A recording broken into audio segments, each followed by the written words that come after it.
Hello बच्चों, तो आज हम लोग स्टार्ट करने वाले हैं मुक्ता पिष्टी एवं भस्म। ठीक है, जो आपको प्रोबल मोड ऑफ एक्शन बताए थे अब्रक आदि भस्म के, वो इसमें लिखने हैं फर्स्ट पेज में। ठीक है, उन चीज़ों को मैं बार बार रिपीट करके मतलब आप बहुत ज़्यादा बड़ा नहीं करना चाहता लेक्चर। ठीक है, नॉर्मल इसे 1-2 मिनट में निपटाना चाहता हूँ। ठीक है, लेकिन उन चीज़ों को अगर एग्ज़ाम में आता है तो उन चीज़ों को आप लिखेंगे। ठीक है, उसके नोट्स भेज दिए हैं आप लोगों के पास, तो वहाँ से आप मतलब व्हाट्सअप से देख के लिख सकते हैं। उस पहले वाले जो पहला वाला चैप्टर है अब्रक आदि भस्म, मतलब लघु, जिसमें लघु व्याप्ता, शीघ्र व्यापी, ठीक है, शरीर में रीडली अब्जॉर्ब हो रही थी, उसका सूक्ष्म गुण था। ठीक है, सारे रोगों को नष्ट कर रही थी, अग्निमंद के कारण था। तो वो सारी चीज़ें आप लिखेंगे दोबारा से। ठीक है, इसमें फर्स्ट पेज में वही इंक्लूड करेंगे। ठीक है, तो निर्माण विधि क्या है? सुक्ति के टुकड़े लेंगे, उससे सराव संपुट में और गजपुट से 2-3 गजपुट देंगे तो इसकी नॉर्मली भस्म बन जाएगी। इसकी फार्माकोडायनेमिक्स और फार्माकोकाइनेटिक्स की पढ़ेंगे तो रस क्या है? मधुर है।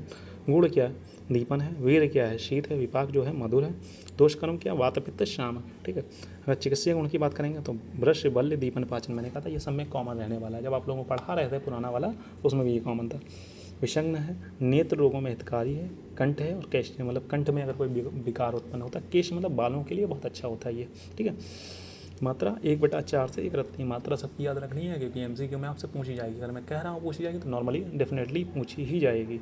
अनुपान क्या है? मधु है। काल मर्यादा, मुक्ता भस्म प्लस शुद्ध पारद प्लस शुद्ध गंधक, 7 दिनों तक अगर आप सेवन करते हैं भस्म 2 रत्ती, अगर भस्म का इस्तेमाल कर रहे हैं तो 2 रत्ती 1 मास तक आप सेवन कर सकते हैं। ठीक है, सर जो भी प्रकार के रोग बताएंगे वो सारे नष्ट हो जाएंगे। ठीक है, it was found significant in hyper tension, मतलब हाइपर टेंशन में जब इसका प्रयोग किया गया तो ये काफ़ी अच्छा इसका प्रभाव पाया गया है।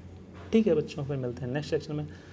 तब तक के लिए हैव अ नाइस डे। पढ़ते रहें, मस्त रहें। जो बताया आपको फर्स्ट पेज जो बताया अब्रक आदि भस्म का प्रोबल मोड ऑफ एक्शन बताया गया है। चाहो तो आप अंकित कुमार गुप्ता वाली टेस्ट से भी देख सकते हैं, लगभग उसी से मैं अधिकतर चीज़ें लिखता हूँ। ठीक है, उससे भी देख सकते हैं। अगर ना समझ में आए तो नोट्स में भी भेज दिया है। ठीक है, और पुराने लेक्चर्स जो किए हैं जैसे नाग वाजम भंग वाजम वहाँ पर किए हैं, तो उनसे जो फर्स्ट पन्ना जो मैंने पढ़ाया है, मैंने कहा सब में कॉमन रहने वाला, वो वाला आप वहाँ से देख सकते हैं। ठीक है, वो लिखना जरूर है पेपर में अगर आता है। ठीक है बच्चों, मिलते हैं नेक्स्ट सेक्शन में। पढ़ते रहें, मस्त रहें।